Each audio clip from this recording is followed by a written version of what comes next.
देखिए, आज हमें कक्षा 10 का जो प्रश्नावली 1.4 है वास्तविक संख्याएं, उसका प्रश्न नंबर 3 जो क्वेश्चन नंबर 3 उसको हल करना है।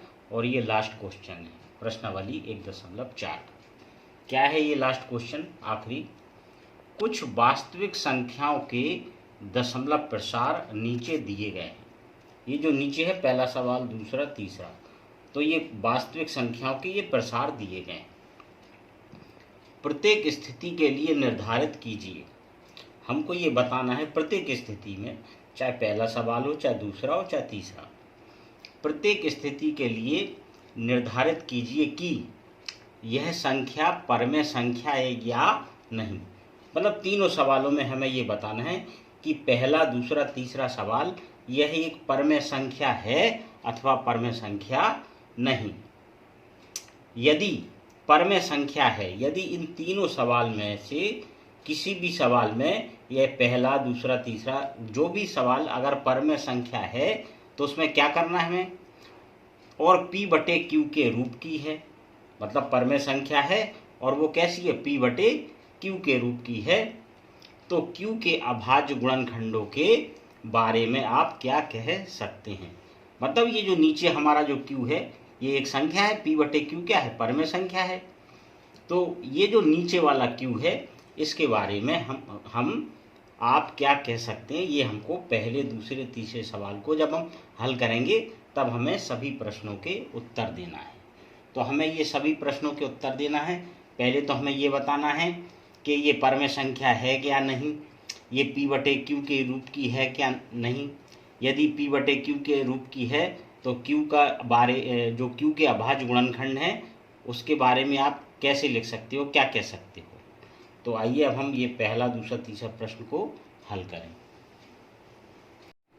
देखिए, अब हमको ये जो पहला सवाल दिया है 43.123456789, इस सवाल को हमें हल करना है और जो प्रश्न में दिया था उन सभी के हमें इसमें जवाब देना है।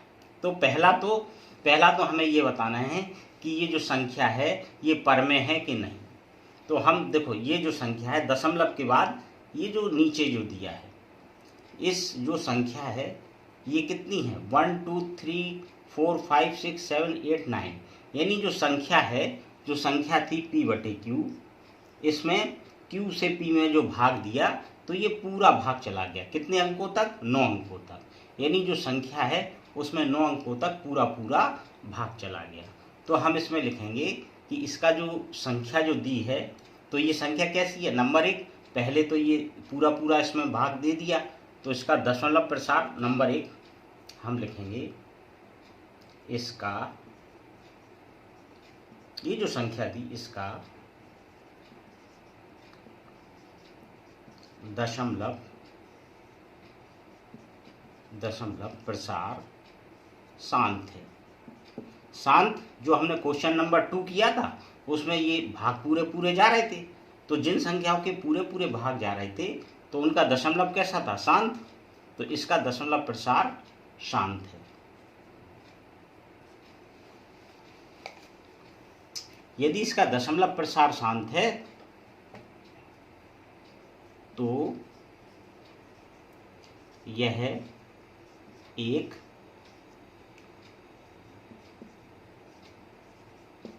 परमेय संख्या होगी। कैसी होगी ये, परमेय संख्या होगी। एक मतलब पहला, इसका पहला जवाब ये है कि ये भाग पूरा इसमें भाग गया है, इसका दशमलव प्रसार कैसा है, शांत है। तो यह एक क्या होगी, परमेय संख्या होगी। जो हमने पहले दूसरे क्वेश्चन किए थे उसमें जिसका भी दशमलव शांत था तो वो संख्या कैसी थी, परमेय। अब दूसरा पॉइंट, अगर ये इसका दशमलव प्रसार शांत है तो ये कैसी है, परमेय संख्या होगी। और दूसरा हम पॉइंट लिखेंगे कि यह P/Q के रूप की होगी, क्योंकि ये परमेय संख्या है, सवाल में दिया था। तो ये किसके रूप की होगी, यह P/Q के रूप की होगी। अच्छा, तीसरा इसमें क्या कहा गया, अगर ये परमेय संख्या है तो ये जो q है, q के अभाज्य गुणनखंडों के बारे में क्या कहेंगे? तो q के अभाज्य गुणनखंड जो हमने किए थे सवाल नंबर पहले और दूसरे में जो किए, जो दूसरा क्वेश्चन किया था उसमें हमने अभाज्य गुणनखंड निकाले थे और पहले सवाल में भी निकाले थे। तो इसमें हम कहेंगे कि ये जो संख्या ये कैसी है? ये संख्या परमेय है क्योंकि इसका दशमलव प्रसार कैसा है? शांत है। p बटे q की रूप की है।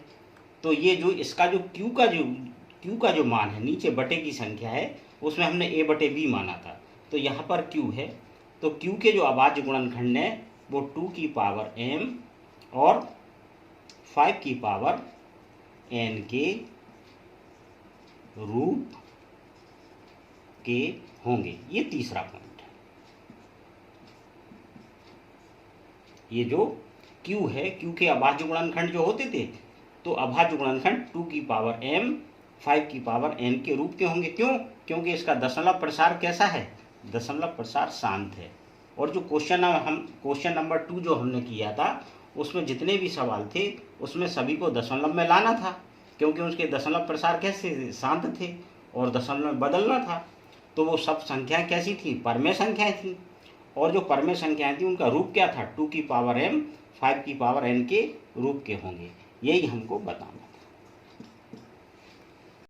देखिए अब जो प्रश्न नंबर 3 का जो तीसरा पार्ट है वो कितना लिखा? 43.123456789। और इस पर एक लाइन ऊपर ऐसी ये बार लगा है इस लाइन को।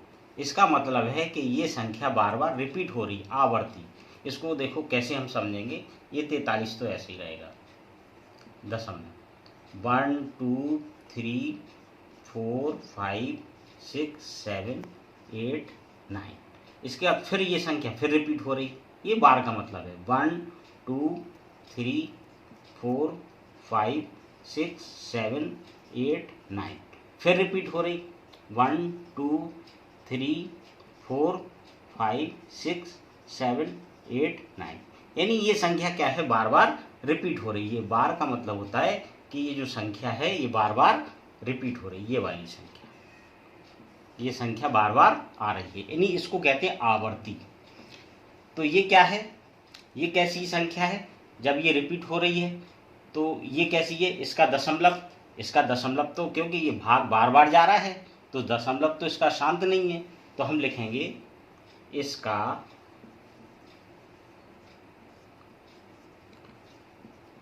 दशमलव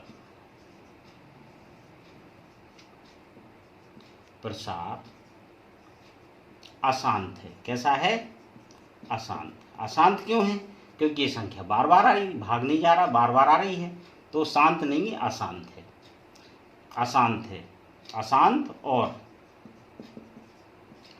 आवर्ती है, अनावर्ती नहीं है इसमें। कैसा है? आवर्ती, आवर्ती है। अतः यह एक परिमेय संख्या होगी। देखिए जो सवाल नंबर हमने पहला किया था, पहला क्वेश्चन, उसमें जो जितने भी कुछ तो शांत थी संख्याएं, दशमलव प्रसार कैसे थे? शांत। लेकिन दूसरे जो और क्वेश्चन बाकी के हमने कुछ किए थे, जैसे पहले सवाल का तीसरा पार्ट था कि दशमलव प्रसार अशांत और कैसा था? आवर्ती। तो वो संख्याएं भी कैसी थी? परमेय संख्याएं थी, उनके दशमलव अशांत थे और आवर्ती। तो वो संख्याएं भी कैसी होती हैं? परमेय। तो ये एक पार्ट। अगर ये परमेय संख्या है तो यह संख्या p बटे q के रूप की है। रूप की होगी या है? होगी।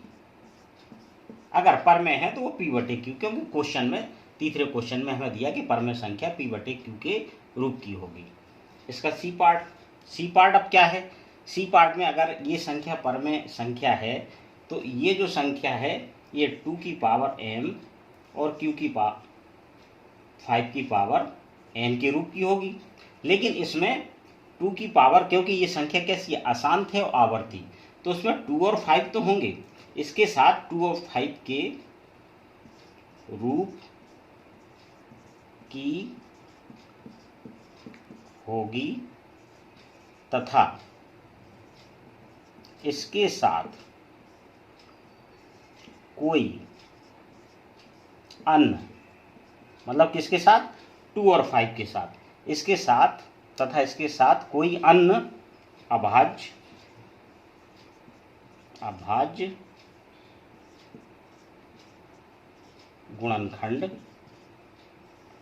गुणनखंड होगा। ये जो संख्या है, मतलब 2 और 5 तो रहेंगे इसके जो गुणनखंड, लेकिन 2 और 5 के साथ अन्य संख्या और दूसरी संख्या भी हो सकती है। जैसे हमने बहुत से सवालों में किया जिनमें उनके 2 और 5 तो उसके क्या थे, गुणनखंड थे, और साथ में 3 भी था, मतलब एक संख्या और होगी, 2 और 5 तो होगी, उसके साथ एक अन्य अभाज्य गुणनखंड भी होगा। तो ये संख्या कैसी हो जाएगी, ये संख्या कैसी हो जाएगी, परमेय। तो यही हमको बताना था।